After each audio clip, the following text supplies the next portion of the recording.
My name is Faith, and I am 35 years old. I have been married to my husband, Ryan, for about 2 years. Ryan is an employee at a company. I own several properties and live off the rental income from these. I don't want Ryan to know that I own real estate, so I've told him that I work as a freelance administrative support online. In fact, when I have some free time, I do data organization and input work. If I told Ryan that I own real estate, he would probably quit his job and depend on my income, so I keep it a secret to prevent that. I married him because being with him gave me a sense of security. I wasn't sociable from a young age and had difficulty getting along with my parents and siblings currently. I am hardly in touch with them. After graduating from high school, I immediately started working in an office, but struggled with workplace relationships and couldn't keep a job for long. After becoming a working adult, I started investing in a mutual fund heavily promoted by a senior at work and sold it upon resignation, which luckily resulted in a substantial profit. Subsequently, I was captivated by investing and increased my assets through stock investments while working. About 5 years ago, I stopped stock investing and specialized in real estate investment, quitting my job to make a living from those investments. My husband and I often ran into each other at a fast food restaurant we frequented late at night, and he started talking to me. "This burger is really delicious. Even on days when I fail at work, eating this makes me feel like I can keep going the next day." I wasn't really listening, but my husband kept talking without stopping. I'm generally not good at keeping a conversation with strangers, so I ignored him and went home right after finishing my burger. Since quitting my job, I've mostly stayed at home, and even as someone as shy as me, I began to seek contact with others. I didn't need to have specific conversations, just seeing and hearing people gave me a sense of belonging to society, which I found comforting. Thus, my husband was an annoying presence, but every time we met at the restaurant, he would approach me. I could have changed shops if I really didn't want to meet him, but I didn't and kept going there because I didn't mind it that much. After over 2 years of this, my husband suddenly asked me out on a date. "I'll treat you to something other than a burger. How about we meet up just the two of us next time?" It was an unexpected invitation, and usually the conversations were one-sided, so I thought about refusing, but after being persistently asked, I eventually agreed to have a meal together. Having a meal alone with a man for the first time in years was refreshing, and I didn't know Ryan well yet. I thought that Ryan would back off after we had a meal together, but I was also excited to feel this thrill for the first time in a long time, and I enjoyed the meal. Even when we were alone, it was just like the usual burger place, with Ryan talking to himself and me just listening. While I wondered if Ryan was enjoying this, he said, "I'd like to meet again," and asked me out. Since I hadn't felt any discomfort listening to him, I agreed to meet again and parted ways. The next time we met, Ryan talked interestingly about his work stress and complaints, and I never got tired of listening. Ryan works in sales, seems to be struggling with his performance, often gets scolded by his boss, and also receives complaints from clients. He vents his frustrations to me, and since I enjoyed listening to him, I didn't feel bad. After many such dates, Ryan suddenly proposed, "Will you marry me?" Seeing his serious expression, I was surprised, but since I enjoyed my time with Ryan, I accepted. Yes, I'd love to. Ryan moved into the apartment where I lived after we got married, and we started living together. I had bought this apartment for investment purposes, but decided to live in it myself as it was well situated with many convenience stores and supermarkets around, and it was comfortable with good sunlight. If I had known I would be living with Ryan, I might have chosen a bigger place, but I never thought I would get married. Before we got married, I told Ryan that I was freelancing to make a living and that the room we live in was mine, but I kept my other real estate investments a secret. We didn't have a wedding ceremony, and I didn't inform my estranged family about the marriage. Unlike me, Ryan maintained a good relationship with his family. Therefore, a celebration was held at my in-laws' house. I usually didn't like gatherings, but I attended the celebration at my in-laws reluctantly and interacted with my parents-in-law and Ryan's siblings.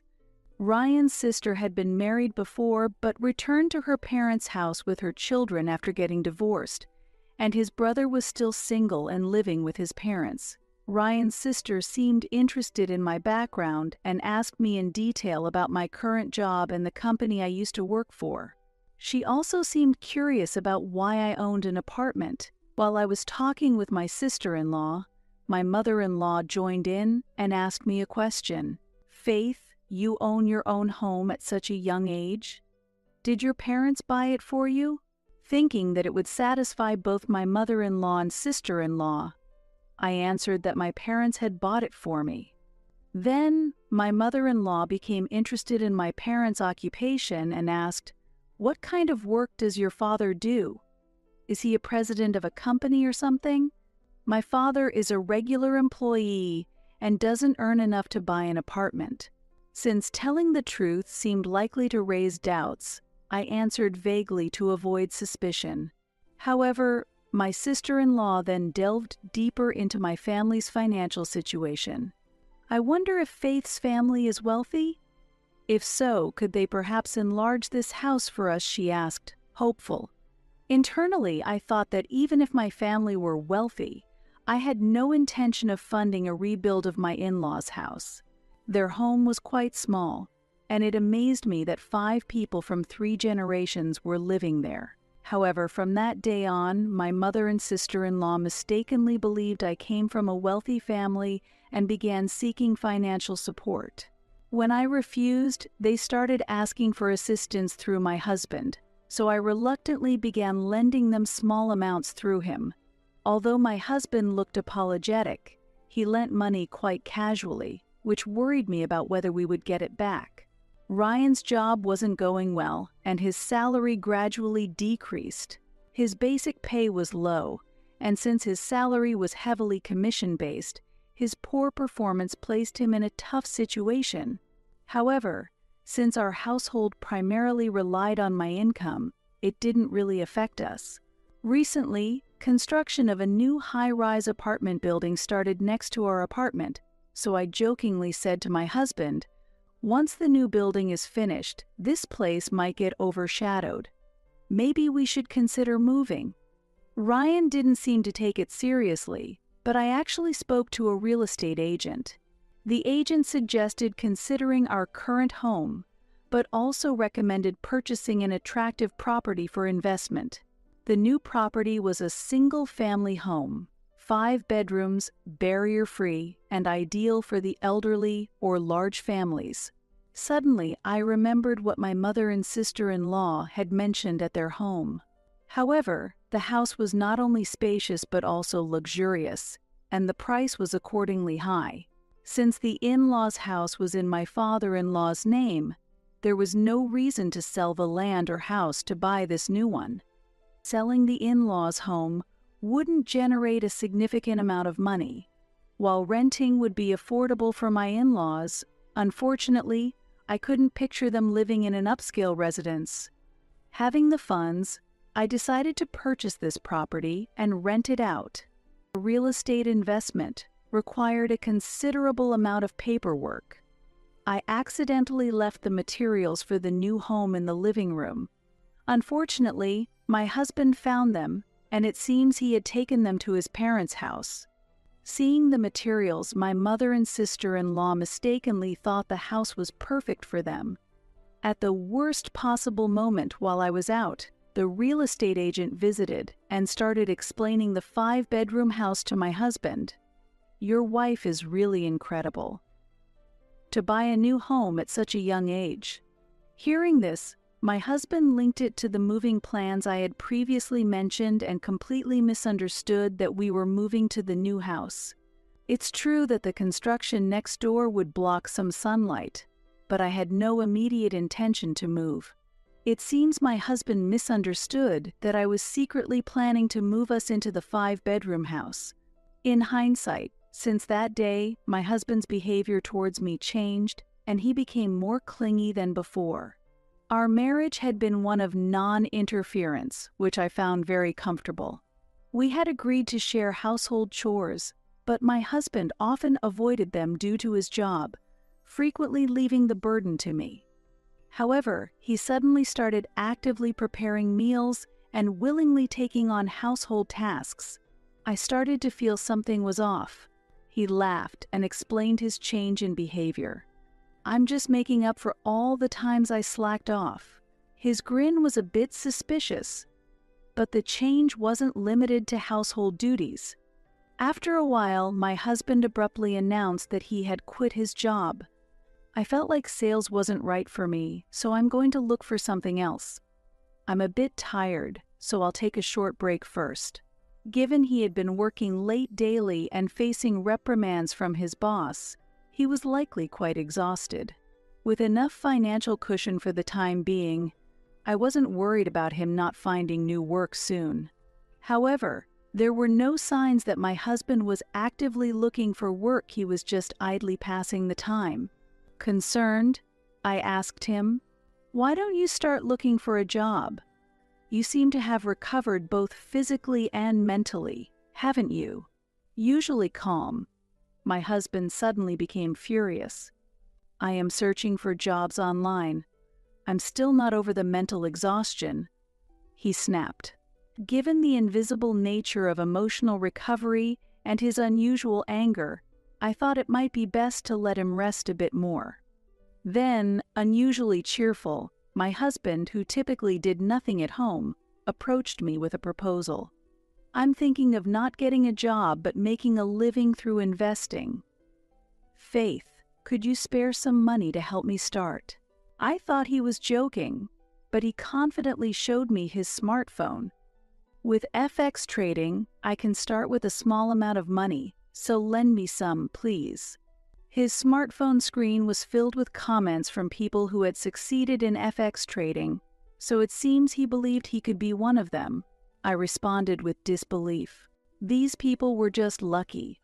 If everyone could make money this easily, no one would work hard. However, convinced of his own impending success, my husband pressed harder. "I'll be successful, I promise. Please, just lend me a little money." Considering my husband's inexperience with FX trading and the low likelihood of success, along with the fact that we hadn't seen any return from the money already lent to my mother and sister-in-law, I couldn't justify lending him money with no prospect of repayment. Reluctantly, he seemed to have started trading with his small severance pay, but he didn't inform me about the outcomes. He boasted about making a profit on the first day of trading, but after a week he stopped reporting anything. Worried that he might have blown through all his severance money, I asked him about it, and he exploded in anger. "Why should I report anything to you when you won't contribute money?" he shouted and stormed back to his room. The man I married had changed, and I began to feel that continuing to live together would be difficult. My mother and sister-in-law frequently borrowed money through him, and if I refused, they would come to our condo and create a scene. Recently, with my husband having quit his job, he joined them in yelling at me to lend them money. Considering the disturbance caused to neighbors by the commotion at the entrance, I ended up lending them a small amount of money. But when I asked for repayment, my mother-in-law retorted angrily, "For such a small amount, it shouldn't affect you, right? What a stingy daughter-in-law you are. Don't worry, Ryan will pay it back." Seeing my unemployed husband being burdened by his mother and sister with the responsibility made me furious. Moreover, with my husband now demanding money from me, I felt that serious measures had to be taken. On this day, while my husband was at his parents' house, I went to check the newly purchased 5-bedroom home with the real estate agent. There were already tenants living there. As I was talking to the agent outside, my husband and his family appeared, each carrying travel bags. I thought they were secretly going on a family trip, but I couldn't understand why they were here. The real estate agent asked my husband, "Are you bringing such big luggage for viewing?" I also asked his family, "Are you going somewhere on a trip?" My husband laughed and replied, "What are you talking about? We've come to move in." My mother-in-law, smiling pleasantly, continued, "It's a 5-bedroom house, right? Then we'll live together. Buying such a wonderful house and keeping it from us, you really are different, coming from a wealthy family." Confused, the real estate agent hurriedly explained to me, "I told your husband that we were coming to see this house today, but I wasn't informed that the whole family would be coming." Taking the agent's words, my husband chuckled and responded, "Faith didn't tell me anything." So I asked the real estate agent, "You were hiding the new place to surprise everyone, right?" My mother-in-law, unable to hide her joy, continued, "I'm so happy to think we can say goodbye to that old house." Increasingly bewildered, I saw my husband's family trying to enter the new house, and I quickly intervened, saying, "I did buy this house, but someone else is living here." Just then, the tenants who had recently moved into the new home appeared at the entrance and shook hands with the real estate agent, confirming their residence. Seeing this, the whole family of my in-laws started complaining to me. My mother-in-law's smile disappeared, and she screamed with a terrifying expression, "Weren't we all supposed to live in this house? Why are other people living here?" My sister-in-law threw her luggage on the ground as she yelled, "I heard it was a 5-bedroom house, so I thought we were all going to live together." My father-in-law couldn't hide his anger and raised his voice, "We've already sold our old home. We have nowhere to return to. What are we going to do now?" I was just confused by their anger, so I asked my husband what was going on. "Did you lie to everyone? What's going on here?" It seemed my husband understood the situation. He stood frozen with a pale face and started talking to me with a trembling voice. "I really thought we were moving into this house. Was it bought to be rented out to someone else?" The real estate agent also started to explain to me in a low voice, looking apologetic. "I had previously informed your husband about this property. Was there a mistake?" I responded with a wry smile, blaming it on my husband's misunderstanding. Once the in-laws knew the truth, they suddenly started blaming my husband. First, my mother-in-law got furious and raised her voice. "Why don't you check properly? It's always the same." My sister-in-law said with an exasperated expression, "It's all Ryan's fault that this mess happened. He should take responsibility." My father-in-law also stared at my husband in panic and asked, "Where are we supposed to live now?" While my husband was unable to respond, the whole family of my in-laws started making a fuss, so I said to the real estate agent, "Please find them a house, and please look for a new place for me as well. A 1-room apartment for living alone would be fine." Hearing my words, my husband rushed over to me, visibly angry. "What do you mean by living alone? What about me?" I answered calmly, "You should live with your family. Also, please pay back the money you borrowed for your mom and your sister. I'll send the divorce papers later, so let me know your new address when it's settled." Leaving the in-laws clinging to the real estate agent, I returned to my apartment. Later, my divorce with Ryan was finalized, but his mother and the others showed no intention of returning the borrowed money. Eventually, I decided to proceed with legal actions through a lawyer to enforce repayment. Whenever I lent money to Ryan's family, even if it was a small amount, I always made sure they signed a promissory note. They gathered money from relatives and even risky lenders to finally pay back the full amount. Ryan's family rented a small house and started a new life, but his father had already retired, and Ryan still hadn't found a job.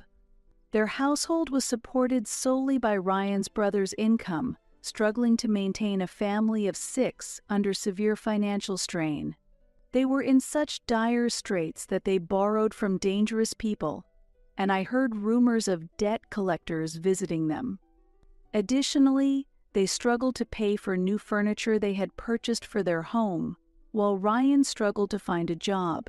Meanwhile, after moving to a sunny apartment, I started enjoying a comfortable life again. Since separating from Ryan, I have often returned to the fast food restaurant at night, where I can truly relax. Occasionally, I meet new people, but now I take the time to get to know people properly and try to avoid acting solely on emotion.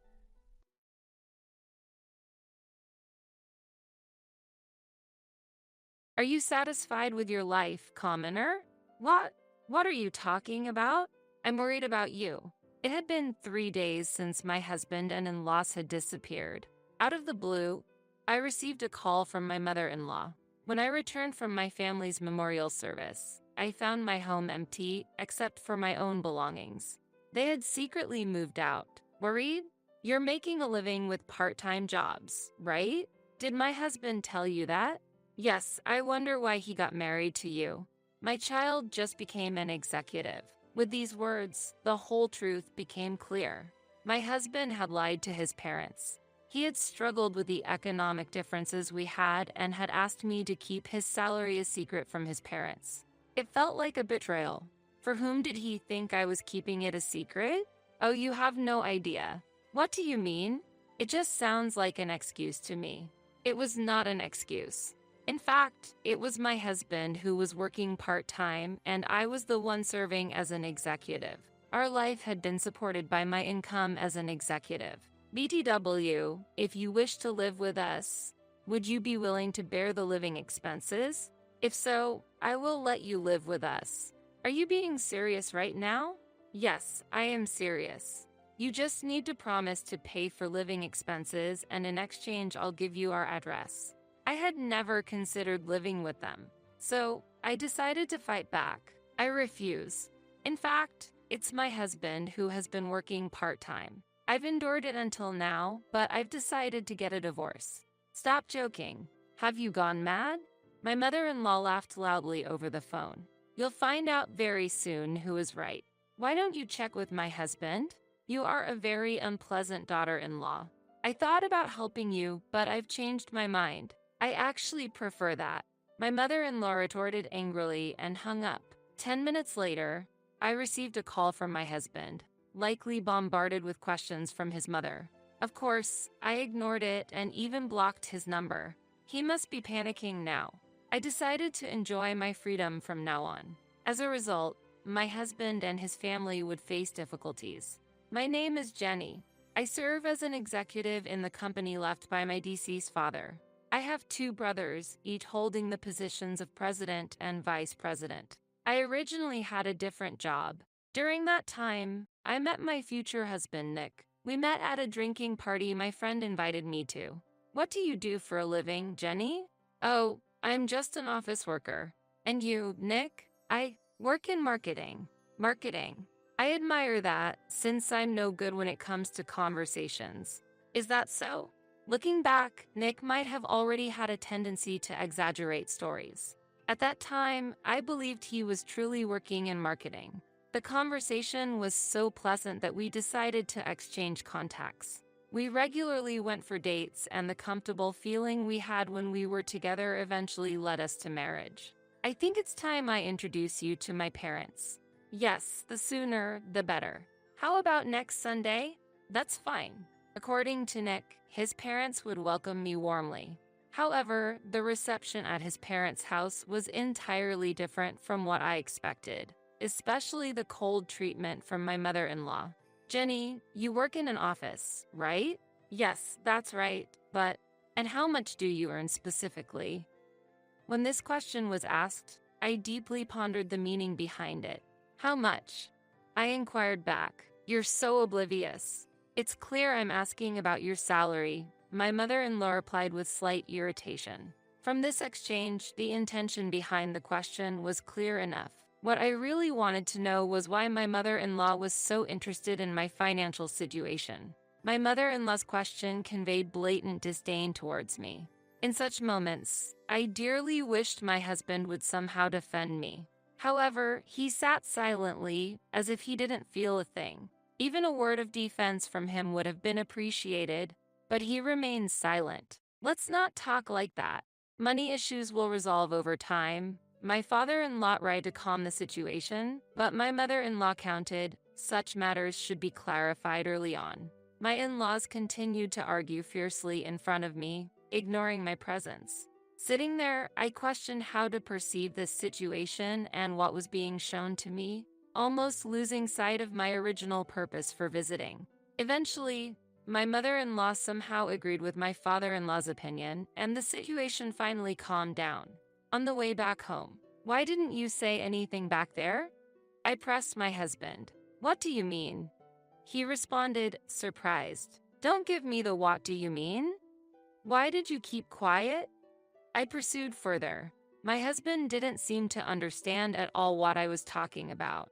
I sighed involuntarily at his lack of response, overwhelmed by a serious anxiety about whether we could continue to function well as a couple. "Sorry, I just get nervous in front of my parents," he said. His expression was filled with a childlike sadness, as if he had been scolded.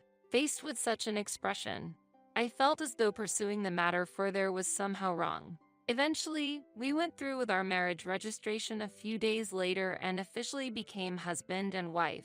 After that, we barely had any contact with my in-laws and lived peaceful days. I have something important to tell you next time you come home. My brother unexpectedly called one day. That's fine, but what's it about? It's a bit hard to talk about over the phone. Really? Okay. I'll come home soon. I found myself heading back to my family home after a long time. My mother and brothers were living together there. I'm home. We've been waiting. Sorry to rush you, but could you have a seat? Yes, that's fine. Sitting across from my brothers, I could sense a tense atmosphere in the air. Unable to bear it, I asked my brother, "So, what's this important thing you wanted to talk about?" "As you know, we've been carrying on father's business." "Yes, I'm aware of that. So, we would like to welcome you as an executive in the company." "What? Why all of a sudden?" My younger brother began to explain. "You've always had a talent for judging people's character." "Wait, since when?" "Recently, someone we trusted ran off with our money." "What? Really?" "The person who took the money was an acquaintance from the time our father was alive. He used to serve as an executive, and so a position has just opened up. I found it hard to accept the proposal so suddenly. I can't give you an answer right now." Then, my mother also spoke up. "Jenny, I know it's tough for you, but could you help us out?" "Mom, are you feeling okay?" My mother had been frail for a year now, spending most of her time resting. "I'm feeling well today, so no worries." "Is the executive position really out of the question?" "It's all so sudden. Let me think about it." I left my family home that day without giving a clear answer, troubled about how to respond to my mother's request. Upon returning home, I discussed the matter with my husband. "Really? That's fantastic. You should definitely take it." He was surprisingly enthusiastic. "Do you really think so? After all, it could mean a better salary than what you're making now, right?" They didn't go into details. I fully support my brother-in-law's proposal.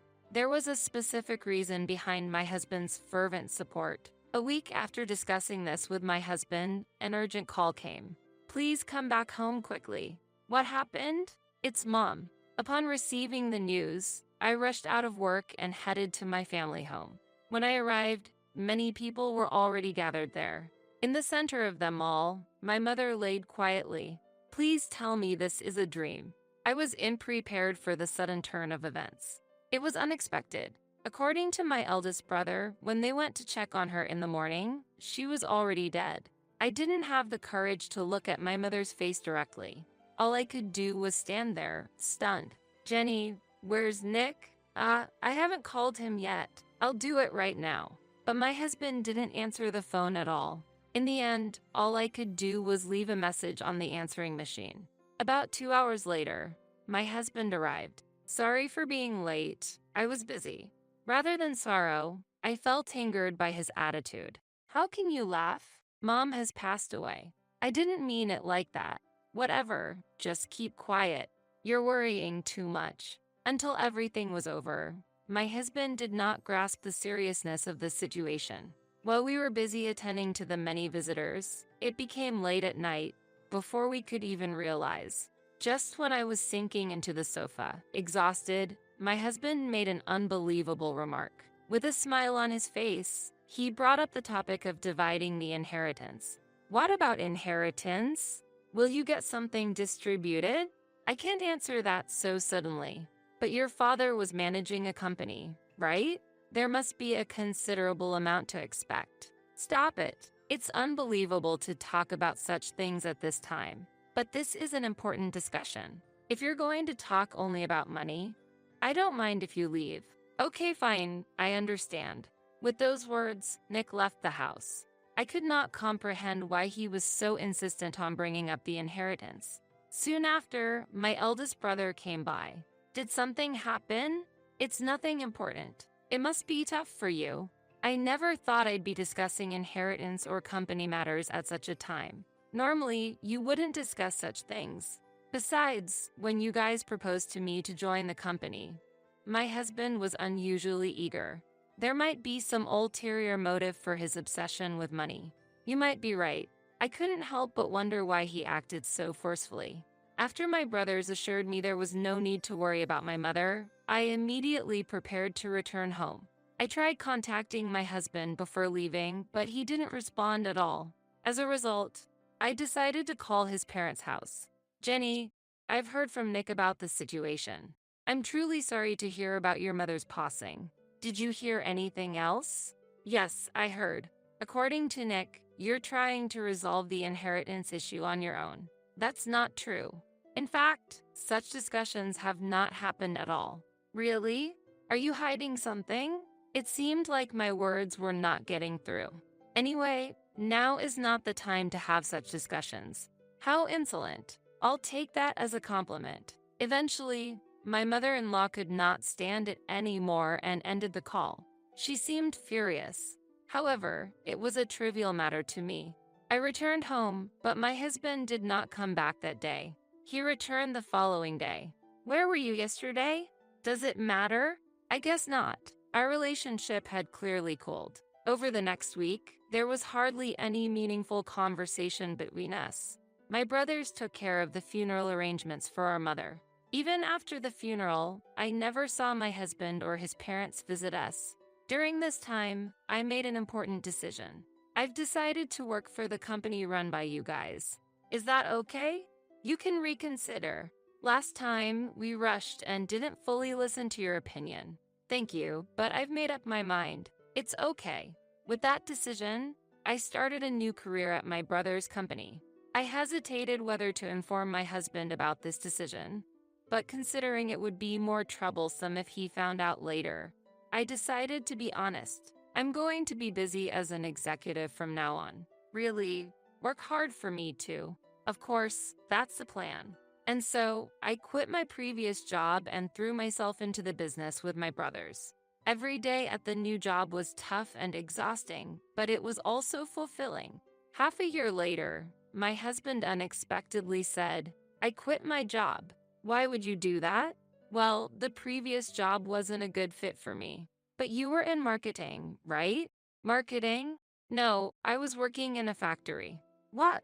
I was astonished by my husband's revelation. All this time, I had believed he was working in marketing. This meant he had been lying about his job since we met. So, you've been deceiving me all this time. Deceiving?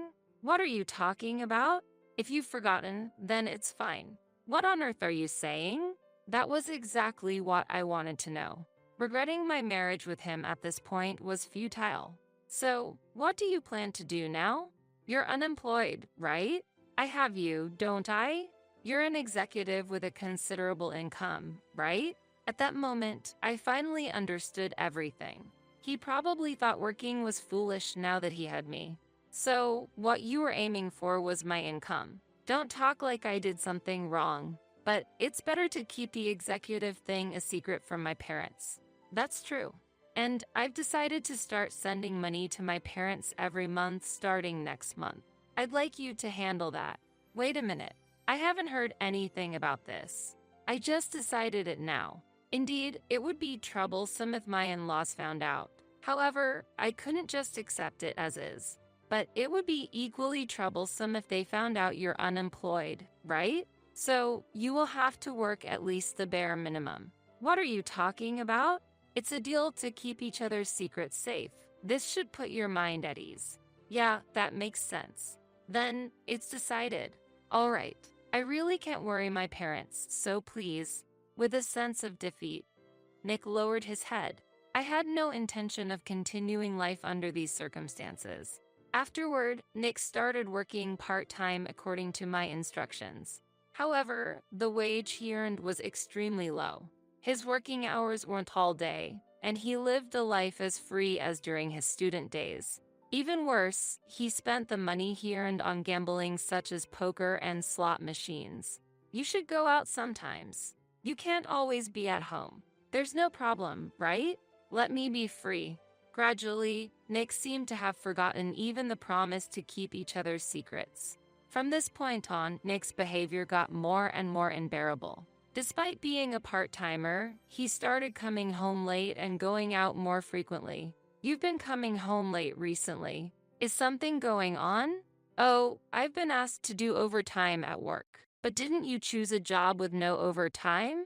That was the plan, but it seems the situation has changed. Then why have you started to go out more on your days off? I thought I should get some exercise outside once in a while. You dress up quite a bit for that, don't you?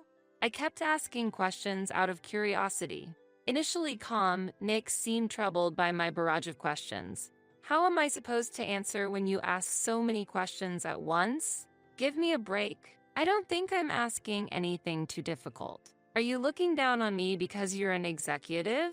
What? How did we get to that topic? If you want to mock me, go ahead. Wait, where are you going? Stop it. Leave me alone. With that, Nick left the house. Why is he so self-centered? In the end, he didn't return until morning the next day, and when he did come back, he went straight to bed without saying a word. Since it was time to go to work, I left the house. Upon arriving at the company, my eldest brother approached me. What's with that look? Just a lot going on. Is it related to your husband? Yeah, kind of. Do explain. My second brother also joined, and we all sat down to talk about the recent events. I can't believe you've put up with that situation for so long. I would have divorced in a week. I know it's not okay to continue like this. Is there something on your mind? Just a little. While my doubts and worries about my husband's behavior grew. I also strongly wished for him to return to the man he was before we got married. That's why I couldn't bring myself to be cold to him.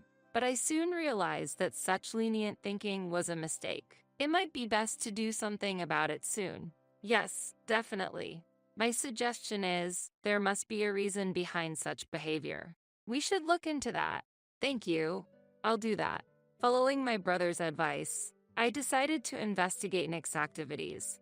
I had no idea what he was doing during work hours. With the help of my second brother, I prepared to install small cameras. Be careful. If you get caught, it's over. Choose the placement wisely. Got it? I really appreciate this.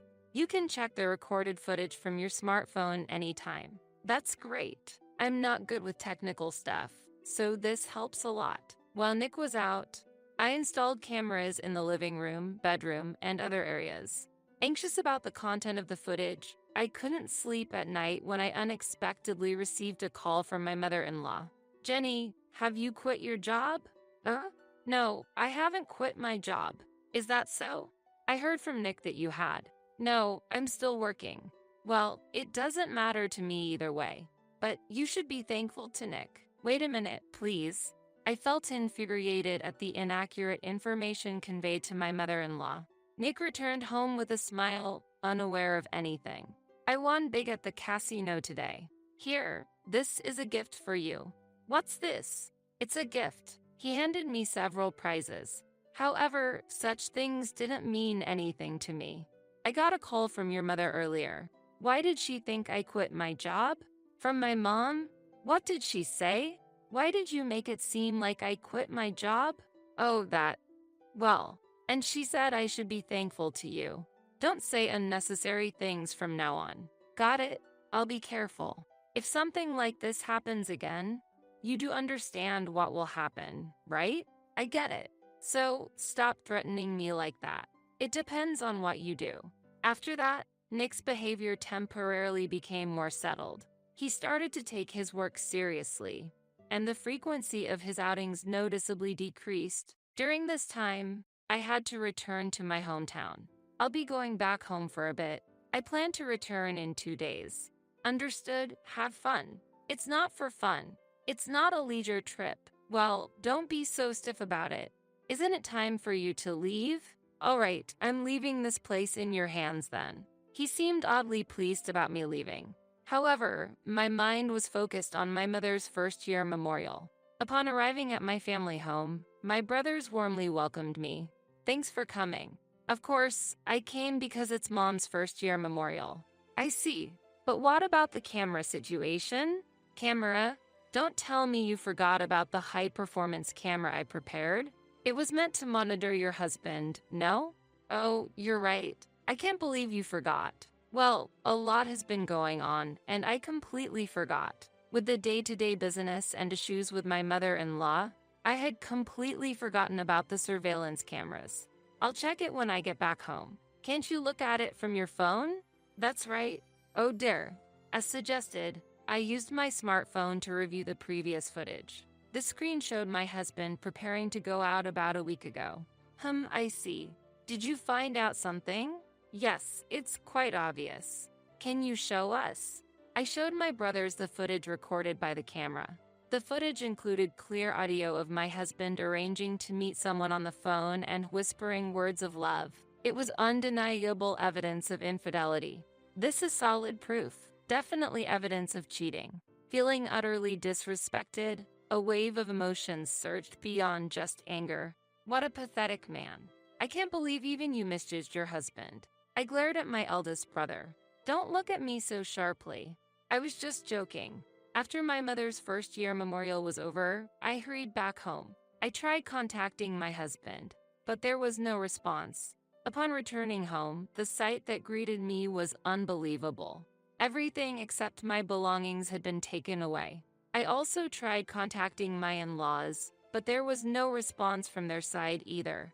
The only thing left was the camera I had installed. I immediately checked the recorded footage. It showed my husband and my in-laws talking, and their conversation was clearly audible. This should be enough. I wonder how she'll react when she comes back. Let's go. We have no more business here. Yes, let's. Hearing these conversations, I realized there was a larger scheme at play. Filled with anxiety, I headed to my in-laws' house, which was about a 40-minute train ride away. Facing the reality of my in-laws' house now being a plot for sale forced me to confront the situation head-on. As I stood there, a neighbor approached me. If you're looking for the family that lived there, they moved out a few days ago. Do you know where they went? I'm not sure, but they were quite pleased, saying they'd be living with their talented son. I appreciate the information, thank you. From that moment, I resolved to get revenge. Upon returning home, I tried to figure out a plan, but finding their whereabouts and establishing contact proved difficult. 3 days after my husband and in-laws vanished, I received an unexpected call from my mother-in-law. Are you satisfied with your life, commoner? What are you talking about? I'm worried about you. All of a sudden, I received a call from my mother-in-law. Worried? You're making a living with part-time jobs, right? Did my husband tell you that? Yes, I wonder why he got married to you. My child just became an executive. With these words, the whole truth became clear. My husband had lied to his parents. He had struggled with the economic differences we had and had asked me to keep his salary a secret from his parents. I felt betrayed. For whom did he think I was keeping it a secret? You have no idea. What are you talking about? It just sounds like an excuse to me. Do you really think everything Nick says is correct? Is it so wrong to trust my own son? In fact, it was my husband who was working part-time and I was the one serving as an executive. Our life had been supported by my income as an executive. BTW, if you wish to live with us, would you be willing to bear the living expenses?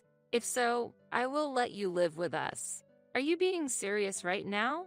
Yes, I am serious. You just need to promise to pay for living expenses, and in exchange, I'll give you our address. I had never considered living with them, so I decided to fight back. I refuse. In fact, it's my husband who has been working part-time. I've endured it until now, but I've decided to get a divorce. Stop joking. Have you gone mad? My mother-in-law laughed loudly over the phone. You'll find out very soon who is right. Why don't you check with my husband? You are a very unpleasant daughter-in-law. I thought about helping you, but I've changed my mind. I would actually prefer that. My mother-in-law retorted angrily and hung up. Shortly afterward, I received a call from my husband, likely bombarded with questions from his mother. Of course, I ignored him and even blocked his number.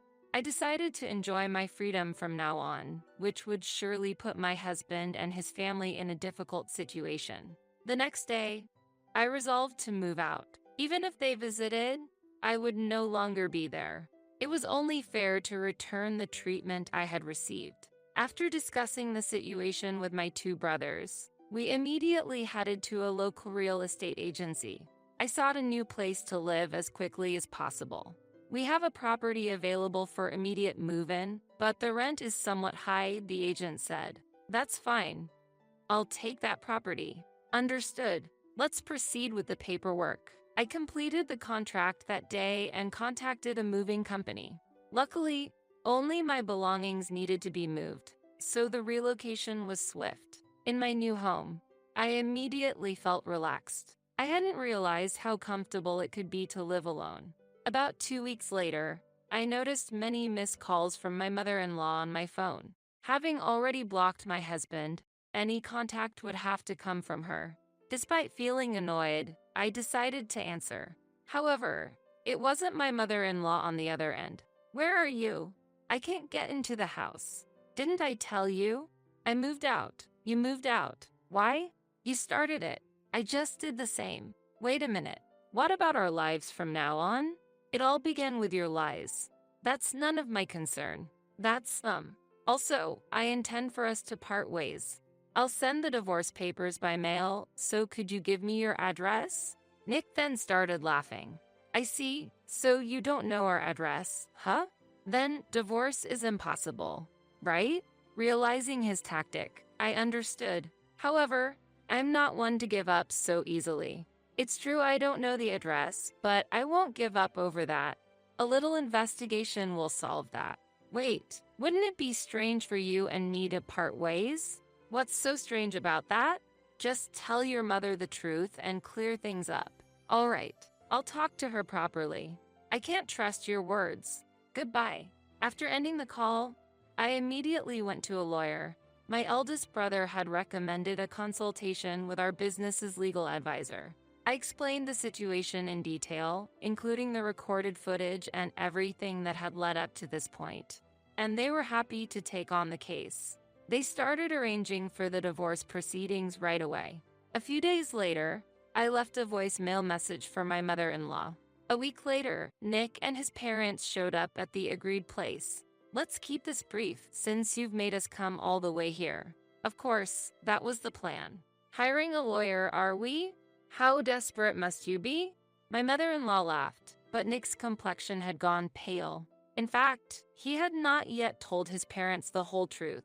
This situation was to my advantage. The conversation quickly moved to the main issue.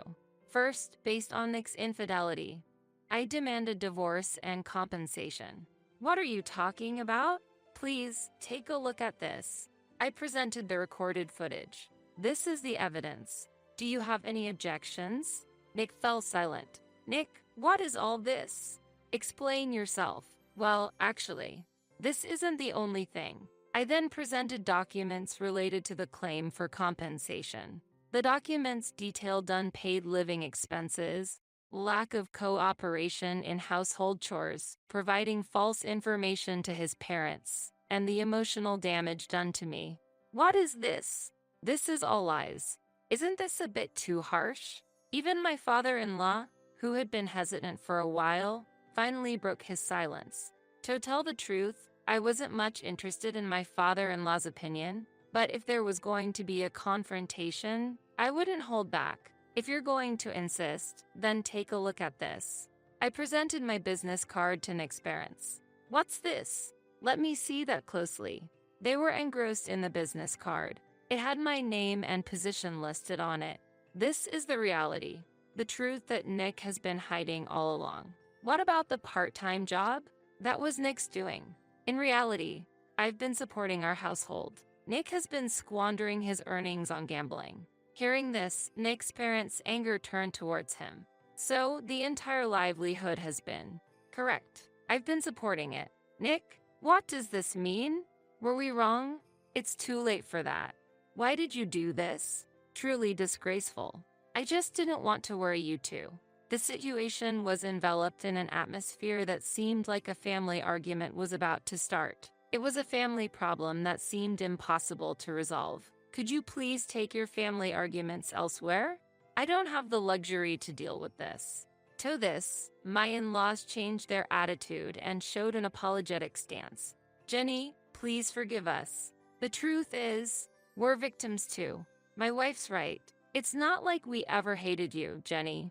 Even if you say so, my feelings won't change. The apologies at this point felt pitiful. Looking at Nick, he was hanging his head, unable to speak. Anyways, can you please sign this for me?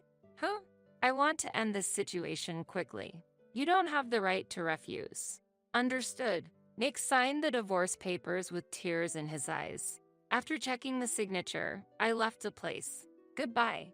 As I walked away, I could hear the arguments of Nick and his parents spilling outside. What lies ahead is uncertain, but a stable life will be difficult for them. Their life was sustainable only because of my support. Such a foolish family. Later, I submitted the divorce papers through my legal representative. I was finally free. Is the divorce finalized? You've heard? That was quick. Well, he's the company's legal advisor. Still, this should lift the burden. Now you can focus on your work, is what my eldest brother said, but according to my younger brother, he was pretty worried about me. It seems my eldest brother was worried about me in his own way. I heard about my ex-husband's current situation through the liar. As expected, Nick's mistress, upon learning the truth, disappeared as well. Of course, it didn't end there. I received a proper goodbye payment in the form of compensation. Later, my mother-in-law contacted me. There's something I'd like to discuss. If you don't mind, there could only be one thing she desired in this situation. You're in need of money, aren't you?